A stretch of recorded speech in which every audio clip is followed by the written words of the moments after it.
الحمد لله رب العالمين والعاقبة المحمودة للمتقين ولا عدوان إلا على الظالمين والصلاة والسلام على المبعوث رحمة للعالمين أما بعد எனர்மை இஸ்லாமிய மதிப்புக்குரிய சகோதர சகோதரிகளே, இந்த சந்தர்ப்பத்தில் மக்கானத்து நபி ஸல்லல்லாஹு அலைஹி வஸல்லம் ஃபில் குதுபிஸ் ஸமாவிய்யா, நபி ஸல்லல்லாஹு அலைஹி வஸல்லம் உடைய அந்தஸ்து பற்றி முன்னைய வேதங்களில் குறிப்பிடப்பட்டுள்ள விடயங்களை சுருக்கமாக உங்களோடு பகிர்ந்து கொள்ளலாம் என ஆசைப்படுகிறேன்.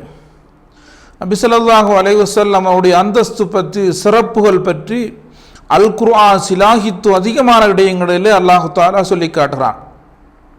அதே போன்று ஏனைய முந்திய வேதங்களாகிய தௌராத், இஞ்சில் போன்ற வேதங்களிலும் நபி ஸல்லல்லாஹு அலைஹி வஸல்லம் சிறப்பு சொல்லப்பட்டிருக்கிறது. அவர் நன்மையை ஏவி தீமையை தடுப்பார் என்றும், அது மட்டுமல்லாமல் மக்களுக்கு நல்ல விடயங்களை சாப்பிட அனுமதிப்பார் என்றும், கெட்ட விடயங்களை தவிர்ப்பார். அது மட்டுமல்லாமல் மக்களுடைய கஷ்டங்களை, சுமைகளை குறைப்பார் என்றெல்லாம் அல்லாஹ் சுப்ஹானஹு தஆலா குர்ஆனிலே அந்த உம்மி நபியை பற்றி அல்லாஹ் தஆலா ஏனைய வேதங்களிலும் சொல்லியிருக்கிறான் விடயத்தை இஸ்லாஹித்து சொல்கிறான். அல்லதீன யத்தபிஊன الرسول النبي الأمي الذي يجدونه مكتوبا عندهم في التوراة والإنجيل, இஞ்சில், தௌராத் போன்ற வேதங்களிலேயும் இந்த உம்மி நபி, ஓதப்படிக்க தெரியாத உம்மி நபி பற்றி எழுதப்பட்டிருக்கிறது என்ற விடயத்தை அல்லாஹ் சுப்ஹானஹு தஆலா சொல்லி காட்டுகிறான். அவருடைய புகழ் அல்லாஹ் சுப்ஹானஹு தஆலா ஏனைய வேதங்களிலும் அல்லாஹு தஆலா சொல்லி இருக்கிறான். அவ்வளவு சிறந்த நபி அல்லாஹ் சுப்ஹானஹு தஆலா எங்களுக்கு தந்திருக்கிறான். நபி ஸல்லல்லாஹு அலைஹி வஸல்லம் புகழை பற்றி, அவருடைய சிறப்பை பற்றி நபி ஸல்லல்லாஹு அலைஹி வஸல்லம் ஒரு பொன்மணியிலே குறிப்பிடும் பொழுது, எனக்கு முன்னர் அனுப்பப்பட்ட நபிமார்களுக்கும் இடையிலான உதாரணம் என்னவென்று சொன்னால், ஒரு மனிதன் ஒரு வீட்டை கட்டுகிறான், அதை நேர்த்தியாக அழகாக அதனை அழகுபடுத்துகிறான்.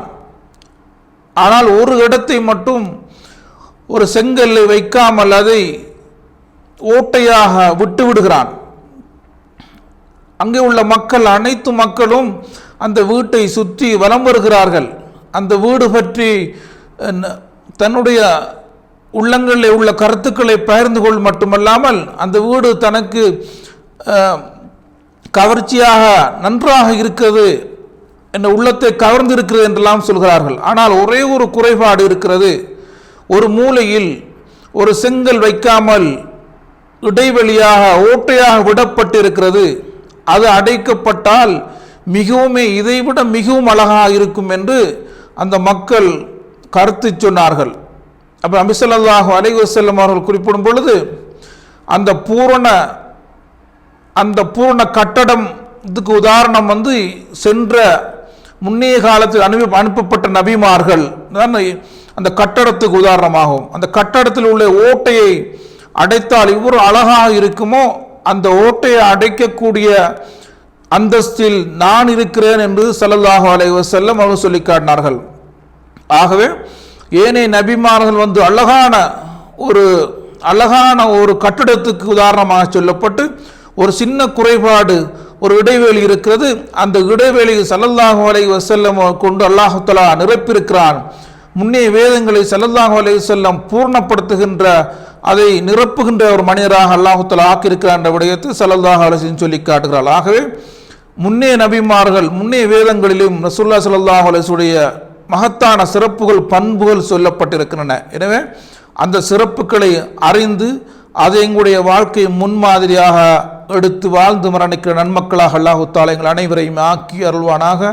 வாஹிரு தஅவானா அல்ஹம்துலில்லாஹி ரப்பில் ஆலமீன்.